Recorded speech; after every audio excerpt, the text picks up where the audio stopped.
Hello, it's Chris Lee of Southeastern 14, presented by Bearded Iris, here to recap SEC baseball games from Friday night. That would be the 14th of April. We're going to go over all 7, thanks to our presenting sponsor, Bearded Iris. Let's start in Baton Rouge, where Kentucky evened its series with LSU with a 13-10 win. Cats still the number 1 RPI team in the country. Key in this one, Kentucky just doing what Kentucky does. It's getting guys on base. It is getting them over. It is cobbling together crooked numbers in innings. Kentucky scores 2 in the second, 5 in the fifth, 5 in the seventh, and 1 in the ninth. Gets 14 hits. It walks 5 times. You saw some bunting. You saw small ball. You saw all the things Kentucky has done successfully all year. And you saw a bullpen that sort of pieced it together. And Ryder Giles, who's an infielder, who's kind of a sidearm guy, was the guy who comes in at the end and gets 2 scoreless in a major, major spot. Nobody could stop anybody last night. I'm looking and what 8 guys pitched for both teams combined.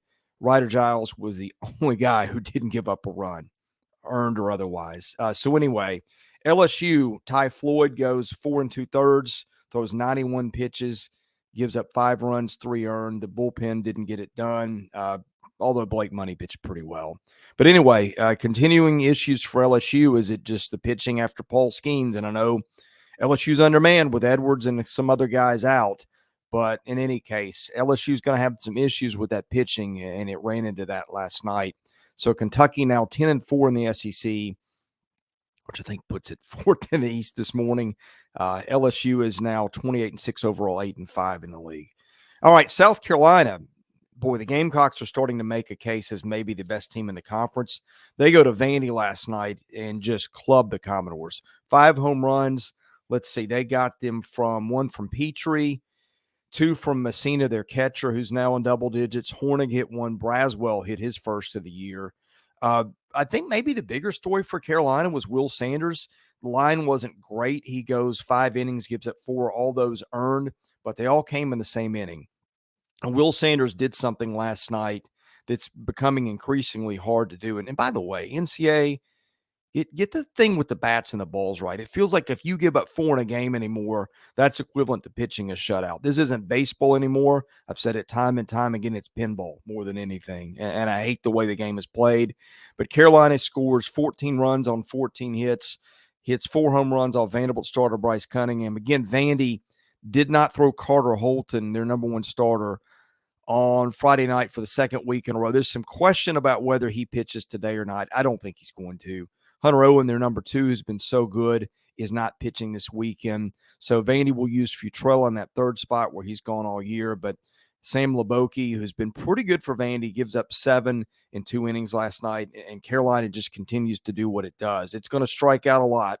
Struck out 11 times last night, but it also hit 5 homers and had 14 hits. And I think 3 or 4 of those were doubles. 2 to be exact. So anyway, and a triple thrown in there too. So Carolina 30-4, 10-2 in the SEC. And again, we'll see how this series turns out. But Carolina starting to make a case as maybe the best team in the league and maybe the best team in the country. We'll see where that stands a couple days from now. All right, in one of the more circled series of the weekend, Tennessee and Tony Vitello go into Arkansas, where Vitello was an assistant for Dave Van Horn, I think, until 2016-ish.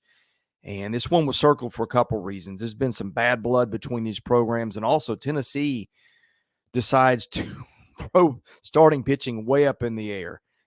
It did not announce any of its normal starters as starters for the weekend last night. The Vols went to Andrew Lindsey.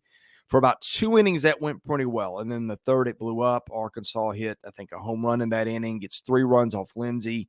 Actually, 4 runs, 2 earned, and chases him. Bullpen comes in. It does a really good job for the Vols, but it was too late. Arkansas's best 2 arms, Hunter Holland and Hagen Smith, combined to go the distance, give up 2 runs, 1 earned. Tennessee's struggles with hitting in spots just continue last night. The Vols, I believe, let's see.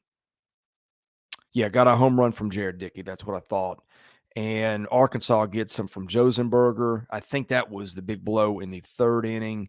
And then Bohrofen hit 1 too. So Arkansas now 9-4 in the SEC which is tops in the West. Going to be very interested to see how the pitching plays out from here on, because Tennessee, I would presume, will start. This is what the SEC Network was speculating last night. Drew Beam probably on Saturday, and maybe Chase Dolander on Sunday. I don't know if you see Chase Burns at all this week, and it's just been so bad, and maybe he needs a rest. But don't count Tennessee out of this one yet. Vols have not played well on the road, but a lot of good pitching coming for Tennessee, and Arkansas having burned its best two arms. We'll see how that turns out for the Razorbacks. Okay, next up, we've got Georgia going into Florida and pulling a surprise. Georgia wins that one 13-10. It gets 7 in the ninth. I've said this time and time again. I know Florida has been anointed as an elite team. Most people have got Florida ahead of South Carolina advancing the polls. I don't agree with that. I just don't think Florida's pitching has been very good. Last night, the strength of its team, probably, of its pitching, had been the bullpen, and Brandon Neely just blows it last night. He gives up 7 runs in a third of an inning. 5 of those are earned. Georgia does what Georgia does. It hits long balls. Connor Tate got one. Charlie Condon got one. I want to say Condon's might have been a grand slam. By the way, the Gators, how's this? Friday night, you got your ace going. That's Brandon Sproat. You hit 2 grand slams. You're at home. You would think that would be good enough. Not often you throw your ace, hit 2 grand slams, and lose a game, but that's exactly what happened to Florida last night. Luke Heyman and Cade Curlin hit home runs. Georgia has 13 hits, and it drew another, 4 walks, and nobody hit by pitch, but Georgia just pretty efficient with turning those 13 hits into 13 runs. Georgia, don't bury the Bulldogs just yet. Georgia now 4-9, fresh off beating Kentucky 2 out of 3 in Athens last weekend. So Georgia can maybe get another win out of this, kind of keeping on the fringe alive in terms of maybe getting an NCAA tournament berth. I don't know Georgia's got enough in the tank pitching-wise, but anyway, that's 3 wins in a row against top 12 teams in the country. So Georgia hanging on. Okay, Auburn and Alabama, the Iron Bowl of baseball. Auburn, man, Butch Thompson, there are not many coaches in the conference that know how to get more out of his talent than Butch Thompson. And you're seeing on display again. Auburn still down Joseph Gonzalez. Don't know if he's coming back this year. Tommy Vail, who's been really good in spots. Last night goes 6 2/3 innings. Walks 4, gives up 2 hits, no runs. That was enough for Auburn. Tanner Bauman comes in and wasn't very good, but Vail had pitched so well that kind of gave them a starting point that was hard for Alabama to overcome. As for Alabama, and by the way, Auburn gets home runs from Stanfield and Cole Foster. Foster's had a really nice year. I don't know what to think of Alabama anymore. I continue to think this team's been underrated and is better than the record, but it just cannot figure it out. Luke Holman last night gives up 4 runs in 6 2/3. Hagan Banks, who I think was charged with a run for the first time all year last year, comes in an inning and 2/3, gives up 4 runs, 3 earned. Alabama drops to 4-9 in the SEC. Auburn now 5-8, and really probably if you pick the NCAA tournament field right now, given the wins Auburn's got, I think Auburn would be in. Last game, we go to College Station where Texas A&M routs Missouri. Missouri just is continuing to fall apart. That team has not played well on the road. I don't know what it is here, but this team, home and away, are 2 different teams. The Tigers throw their ace, Rick Maltrud, their relief guy. It's not going so well as a starter. He gives up 7 runs, all earned last night. The guys who came in after him were not much better. This one called after 7 due to the run rule. For A&M, it got what it needed out of Josh Stewart. That's 2 scoreless innings to start. And then they went to Evan Ashenbeck, who's their super reliever, who's been tremendous all year. He's not a hard thrower, but he throws strikes, and he's got a breaking ball that I understand is really good. I've talked about A&M, the hitting coming, and it is coming, guys. Brett Minnick hit a home run last night. He's been out much of the season. Jace Lavalette, who's their freshman, who's a superstar, he hit a home run. Travis Chestnut hits 1. A&M pounds out 13 hits, takes 7 walks, turns that into 13 runs, and ends that early.